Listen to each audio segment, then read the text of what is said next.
Hai, Assalamualaikum warahmatullahi wabarakatuh. Kembali lagi bersama saya Nanisa Nafisa. Kali ini kita akan membahas materi mengenai sejarah dan perkembangan kurikulum PAUD. Sejarah PAUD di Indonesia. Kehadiran PAUD di Indonesia dimulai sejak sebelum kemerdekaan, yaitu pada masa pergerakan nasional pada penjajahan Belanda dan pada masa penjajahan Jepang. Pada tahun 1840, Friedrich mendirikan kindergarten di Jerman, yang merupakan pelopor pendidikan anak usia dini di dunia. Di Indonesia, pemerintahan Hindia Belanda membawa konsep ini dan mendirikan Froebel School bagi anak-anaknya. Seiring dengan kebangkitan nasional yang diawali berdirinya pergerakan pemuda Budi Utomo, kesadaran akan pentingnya pendidikan bagi kaum bumi putra pun semakin dirasakan. Pada tahun 1919, Persatuan Wanita Aisyah mendirikan Bustanul Atfal yang pertama di Yogyakarta. Kurikulum dan materi pendidikannya menanamkan sikap nasionalisme dan nilai-nilai ajaran agama. Bustanul Atfal ini ditunjukkan untuk merespon popularitas lembaga PAUD yang berorientasi Eropa. Pada tahun 1922, Ki Hajar Dewantoro pulihkan Taman Lare atau Taman Anak, akhirnya berkembang menjadi Taman Indria. Periode setelah kemerdekaan. Periode pertama pada tahun 1945 sampai 1965 ditandai dengan berdirinya Yayasan Pendidikan Lanjutan Wanita. Yayasan tersebut mendirikan Sekolah Pendidikan Guru TK Nasional di Jakarta dan merupakan gerakan nasionalis dalam melawan kembalinya Belanda. Di era ini, pemerintah dan swasta mulai membangun banyak TK. Lalu periode kedua yaitu tahun 1965 sampai 1998 ditandai dengan diperkenalkannya silabus kurikulum baru tahun 1968 yang menggantikan kurikulum versi 1964. Pada bulan November 1968 ini, pemerintah Indonesia bekerja sama dengan UNICEF dalam bentuk penyediaan konsultan dan pendanaan untuk penataran guru dan administrator pendidikan di tingkat TK. Lalu periode ketiga tahun 1998 sampai 2003 ditandai dengan otonomi pendidikan yang dipengaruhi terhadap tata kelola penanganan PAUD di pusat maupun di daerah-daerah. Pada periode ini, pemerintah mulai mendukung perkembangan PAUD, jalur pendidikan non-formal dalam bentuk kelompok bermain atau kober, taman penitipan anak atau TPA, dan satuan PAUD sejenis dalam bentuk pengintegrasian layanan PAUD dan posyandu. Lalu periode keempat yaitu tahun 2003 sampai 2009 ditandai dengan keluarnya Undang-Undang Nomor 20 Tahun 2003 tentang Sistem Pendidikan Nasional yang merupakan jawaban atas tuntutan reformasi dalam semua aspek kehidupan. Melalui undang-undang ini, untuk pertama kalinya PAUD diatur secara khusus dalam sebuah undang-undang, yaitu pasal 1/14 tentang pengertian PAUD, pasal 28 yang secara khusus mengatur tentang PAUD, dan pasal-pasal terkait lainnya. Dan periode 2010 hingga sekarang ditandai dengan kebijakan penggabungan pembinaan PAUD formal dan PAUD non-formal di bawah Direktorat Jenderal Pendidikan Anak Usia Dini. Melalui Peraturan Presiden Nomor 24 Tahun 2010 tentang Kedudukan, Tugas, Fungsi, dan Tata Kerja Kementerian Negara Republik Indonesia sebagaimana diubah dengan Peraturan Presiden Nomor 67 Tahun 2010. Pada perjalanan sejarah pembinaan PAUD di Indonesia ini, akhirnya terjadilah kristalisasi bentuk-bentuk satuan PAUD dengan berbagai karakteristik yang meliputi TK atau Taman Kanak-kanak, Bustanul Atfal, RA, Kober, TPA, satuan PAUD sejenis, serta PAUD berbasis keluarga dan lingkungan. Perkembangan kurikulum PAUD di Indonesia.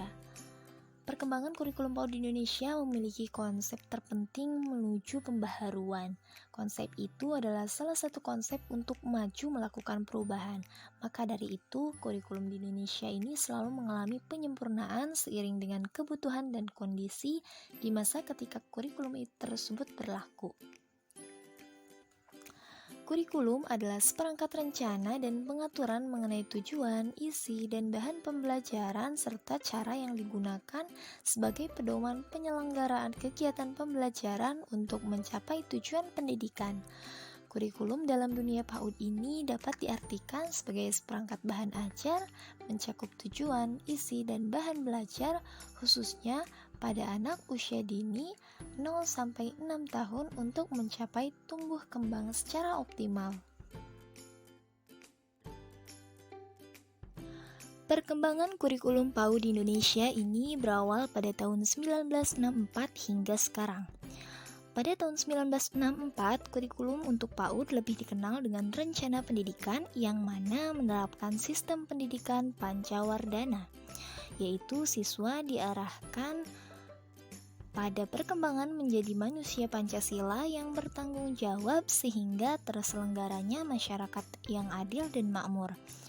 Setelah kurikulum tahun 1964, pemerintah membenahi kurikulum pada tahun 1968 dengan adanya pedoman resmi bagi penyelenggaraan pendidikan taman kanak-kanak di Indonesia. Hal ini dilakukan pada bidang pendidikan khususnya pada pendidikan prasekolah sebagai upaya pembenahan dan peninjauan konsep dan praktek penyelenggaraan pendidikan prasekolah di Indonesia.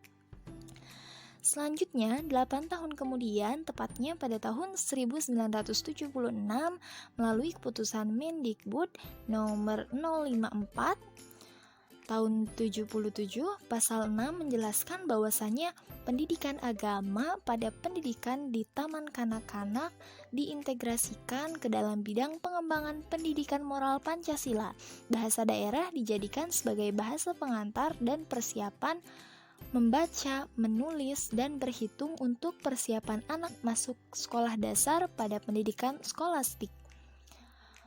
Kurikulum pada tahun 1976 yang disempurnakan lagi pada tahun 1984, yang mana pendidikan TK disesuaikan dengan bakat, minat, kemampuan, dan kebutuhannya supaya siswa lebih mudah bergerak dan dapat memilih kegiatan sesuai dengan kebutuhan, minat, dan kemampuan mereka.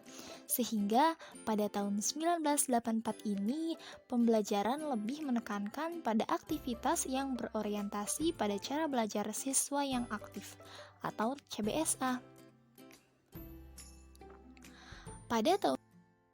Selanjutnya, pada tahun 1994, pemerintah memutuskan TK sebagai bagian dari pendidikan prasekolah yang telah diatur oleh Peraturan Pemerintah Nomor 27 Tahun 1990 tentang pendidikan prasekolah dan secara khusus telah diatur pula dalam Kepmendikbud RI Nomor 0486 ZU tahun 1992 tentang TK. Pada kurikulum 1994, pembelajaran menggunakan tema dan subtema yang merupakan pokok bahasan yang dikembangkan lebih lanjut oleh guru untuk menjadi program kegiatan pembelajaran yang operasional.